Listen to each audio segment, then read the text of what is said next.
Hai, minasan konnichiwa. Di video kali ini kita akan membahas mengenai lanjutan kondensor atau kapasitor ya.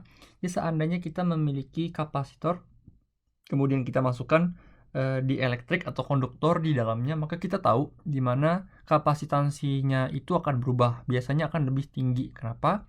Karena jaraknya akan semakin pendek, kemudian dia punya permitivitas akan semakin tinggi, maka kemampuan dia untuk menampung muatan akan semakin lebih besar. Oke, jadi di dalam soal kali ini kita memiliki kapasitor dengan kapasitas yang pertama adalah C. Kemudian di antara kapasitor ini kita masukkan di elektrik yang warna orange ini dengan luas permukaan yang sama persis, ketebalannya setengah dari sela-sela kapasitor yang ada. Apabila konstanta di elektriknya adalah epsilon R, maka tentukan kapasitas dari kondensor yang baru. Jadi kita punya benda seperti ini. Sekarang coba kalian pause videonya, kamu kerjakan, dan kita akan cocokkan jawabannya bersama. Baik, jadi kita mulai. Seandainya kamu punya soal mengenai di elektrik yang dimasukkan ke dalam kondensor, biasanya step pertama yang paling gampang adalah kamu membagi bagian-bagian kondensornya itu. Seperti ada di video yang sudah saya buat di mengenai tutorialnya. Jadi kita bisa membagi kondensernya menjadi dua bagian. Ya, satu bagian yang memiliki lubang dan satu lagi bagian yang ada di elektriknya. Jadi di elektrik ini kita pindahkan ke sini. Oke. Ini seandainya kita punya jaraknya ini adalah D, maka ini setengah D. Ini juga setengah D artinya. Oke. Nah, kita tahu semakin sempit dia punya celah-celahnya, maka kemampuan dia untuk menampung akan semakin lebih banyak. Ya, kemampuan dia menampung muatan akan semakin lebih banyak. Jadi seandainya celah-celahnya itu menjadi setengah, maka kemampuan dia untuk menampungnya akan menjadi 2 kali lipat. Oke. Nah, sekarang kita anggaplah C ini kita kasih nama C1 dan C2.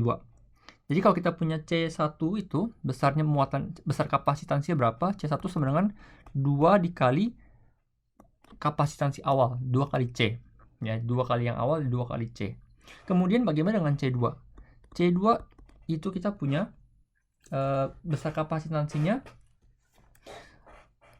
adalah epsilon R dikali dengan C1. Ya, epsilon R ini adalah besar konstanta di elektriknya, konstanta di elektrik yang ada di dalam C2, di dalam di elektriknya. Kemudian dikalikan dengan C1. Kenapa kan C1? Karena dia punya sela-selanya besarnya sama, dan kita bisa membandingkan berapa kali lipat dia bisa menampung muatan. Ya, jadi kalau kita tulis lanjutan lagi, kita punya epsilon R dikali dengan 2C. Oke, jadi kita punya muatan kapasitansi yang ada di C1 dan C2. Sekarang C1 dan C2 ini kita berpikir seperti rangkaian seri. Ya, kita punya rangkaian seri sekarang. Kalau kita punya rangkaian seri, bagaimana cara kita menentukan besar C-nya adalah kita menggunakan 1 per 1 per. Ya, 1 per C sama dengan 1 per C1 tambah 1 per C2. Kemudian kita masukkan angkanya semua. 1 per 2C tambah 1 per 2C epsilon R.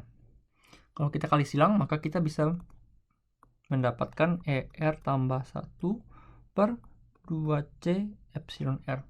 Oke, maka dari itu kita bisa mendapatkan jawaban akhirnya, kita balik ya, C-nya kita balik, 2C kali epsilon R per epsilon R tambah 1.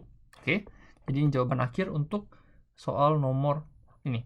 Ya, jadi prinsipnya sangat gampang. Kalau kamu punya di elektrik seperti ini, maka kamu akan mendapatkan rumusnya seperti ini ya. Kamu kalikan kapasitansi ketika si kondensornya itu ada di dalam vakum dikalikan dengan konstanta dielektriknya, epsilon. Oke. Setelah itu kamu tinggal pasang dia kembali ke entah dia seri, entah paralel. Oke, dengan rumus yang ada di video sebelumnya. Baik, itu saja untuk video kali ini. Semangat belajar, benkyo, ganbatte kudasai. Sayonara.